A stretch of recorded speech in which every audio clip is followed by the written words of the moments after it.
Okay, ngayong araw kasi Sunday, di ba? So, wala tayong gagawin.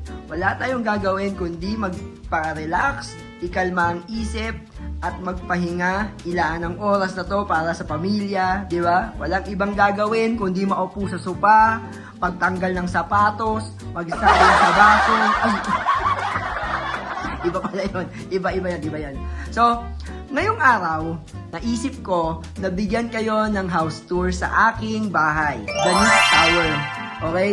Para mapakita sa inyo. Maliit lang guys, mabilis na ikot lang, pero at least gusto kong ipakita sa inyo. Okay? At kung paano ko magpabuhay sa bahay na to. Okay? So, ano pa iniintay nyo guys? Tara na! So guys, tara, pasok tayo. So, ito yung main door natin. Yan, main door entrance guys. Yan ang main door entrance. So, for security purposes guys, maraming lock. Oh. Itong crucifix sa main entrance ay fabricated yan ng Team NBOX. So, pina-welding yan, pinasadya yan para mailagay dito sa bahay ko. Okay guys? So, dito naman sa hallway mismo, makikita natin ang yan, si Mama. Yan, si Mama. Ako. Ako yan, kuya ko. Si Direk Nyox. At si Mami Drain. Lola ko sa tuhod. Nanay baby guys. Okay? Si Lolo. Yan, ayun ako. Sa Bicol to guys, sa Bicol. Ito naman si Nanay. Lola ko sa father side. Ayun ako guys, oh. Ayun ako guys. Ito guys, ayan, ayan si Papa, at saka ako yun. Nasa dagat kami guys. Itong picture na to guys, trivia to, kakatapos ko lang magpupo. So guys, pasok naman tayo. Maliit lang tong bahay ko, kaya napakabilis mo lang itong house tour. Okay? Dito naman guys, ay ang aking kusina. Okay? Yung cabinet guys, pinagawa ko yan sa Boss Furnitures. Kay Tita Banji, yan, siya gumawa niyan, guys. Ang ganda ng gawa nila, guys. Kung kailangan nyo magagawa ng mga cabinets, guys, the best, Boss Furnitures. PM nyo lang sila, okay, guys? So, ayun, utensils, nagugas akong plato, guys, kaya pinatutuyo ko pa. Yan, mga gamit, etc. Yan. Ang aking dalawang, since mag-isa lang naman ako sa bahay, guys. Ang aking dalawang lutuan at ang aking stove. O yun lang, luto-luto lang. Pag gugutom, kain. Chipo! Okay, di ba? Tayo sa dining area. The dining area, 8-seater siya guys. Pasok lang sa aming pamilya. Since mag-isa lang naman ako sa bahay, pero ang dining area ko ay 8-seaters. So, minsan lang siya mapuno. No? Pag dito nagayaan, dito kumain, yon okay. So, ito yung aking ref. So, mini ref, maliit lang kasi hindi naman siya napupuno guys. Actually, wala siyang ang hirap. Ay, nakakahiya. Ayan. O guys, walang laman. Nagkamis ba ako? Ayan guys, Hydro 8 lang naman. Ayan. Ang gamit na gamit dito guys, syempre mahilig ako sa coffee. Ang gamit na gamit dito, itong initan ng tubig. Kasi nakakailang sa isang araw, ilang beses ko yata ito nagagamit para makapagtimpla ako ng kape guys. So yun.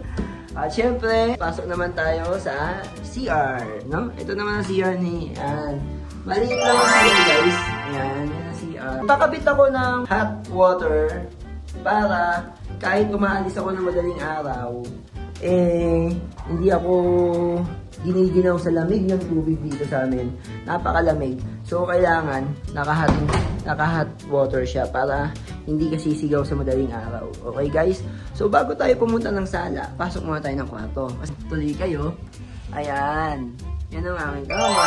Dati, guys, single bed lang siya. Problema sa single bed, nalalaglag ako. Tsaka, syempre, parang hindi ka rin makahiga ng maayos. So, pinasadya ko ulit siya sa Team NBOX, guys. Ang Team NBOX kasi, expertise nila Metalworks. So, yun. Pinasadya ko sa Team NBOX yung aking kama. Okay? Ayan yung headboard. Okay. Tapos, dito naman, guys, syempre, para di tayo mainip, ayan naman ang ating TV. Ito yung PS4 ko, guys. Ito yung number 1 din sa isa sa mga libangan ko dito sa bahay.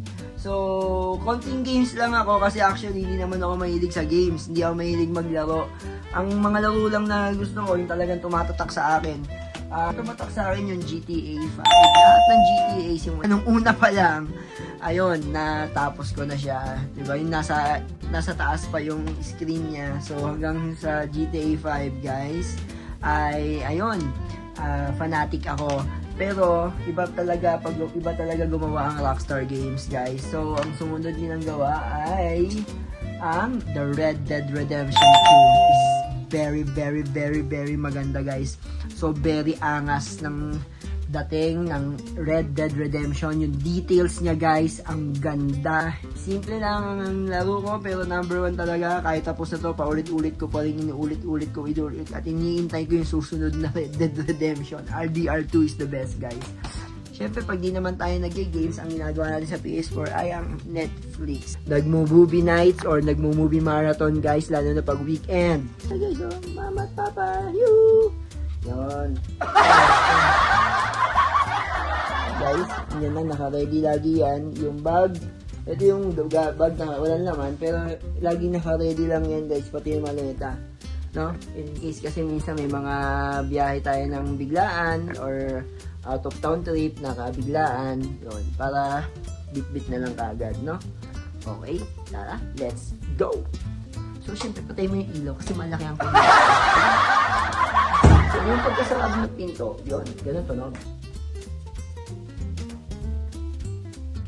So, guys, hindi mawawala sa The Nix Tower ang altar, guys, kasi ang Our Lady of Manaoag ay ang nakagabay sa The Nix Tower, guys. Siya ang nagbabantay. So, si Our Lady of Manaoag at si Saint John Paul II at ang Our Lady of Fatima at ang Holy Family, yan, nakaguide sila sa aking bahay. So, yun. So, itong allocation galing yan kay Tita Daisy. Kaya, ibibigay niya sa akin yan. Kasama yung pasong yan, guys. Kasama yung pasong yan. Ito yung sala ko. Yan. Ayan yung sala, guys. Ayan ang samurai ni Diva. Guys, ang aking pang-camping, syempre hindi mawawala, guys, kasi actually, nangarap akong mag-car camping, mag-overlanding, pero hanggang ngayon hindi ko nasusubukan talaga. Pero ang dami kong gamit. Kasi, ayan, guys, meron akong upuan, reclinable yan, guys. Tapos, meron pa akong bed. Pero yung bed, nagamit ko siya sa site. Yan, nagagamit ko siya. Meron din ako dun sa, table, portable table. So, yun ang aking mga gamit pagdating sa car camping. Guys, nilalagyan ko lang ng halaman para may kasama akong living things, diba, sa loob ng aking bahay. So, syempre, bukas ang aircon dahil sa init ng panahon. Lagi kayong iinom ng tubig dahil sa sobrang init ng panahon, mga kaibigan. Iwasan ng init ng ulo, mag-relax lang. Sunday ngayon, guys. Aking study table kasi wala nang pwesto. So, dati kasi naka-laptop ako pero pinalitan ko ng PC. So, kailangan niya ng enough space siyempre para ma-accommodate niya yung mga gamit niya. Ayun. So, ito ang aking PC, guys, at ang aking sound system. Mahilig ako mag-sounds, mahilig din ako mag-lights. So, mamayang hapon, baka maglagay ako ng poster dyan for the lights. At nag-e-extract ang aking drone, si Drone. Ayan, yan. Hi, Drone! Hi, Drone! Yan, yung si Drone, guys. Aking terrace, guys. Naka-glass panel siya, guys. Naka-sliding glass panel ang aking terrace. So, ayan, guys. Yung mga tayo ng halaman, gawa din ng Team Nbox yan. Sadya din. Ito ang terrace ko, guys. So, ayun, nakaikot na tayo sa buong bahay. So, maraming salamat, guys, sa inyong walang sawang pagsubaybay at pagsuporta sa Nix TV. Don't forget to subscribe, to follow, react, share, lahat ng yan. Don't forget, guys, at Nix TV sa FB page at Sir Nix TV sa aking YouTube channel. So, maraming salamat po. Okay? So, paano? Sa mga susunod pang videos at sa mga susunod pang adventures, kita-kits tayo. At have a nice day at don't forget to start the day with good news. Blessed Sunday, everyone.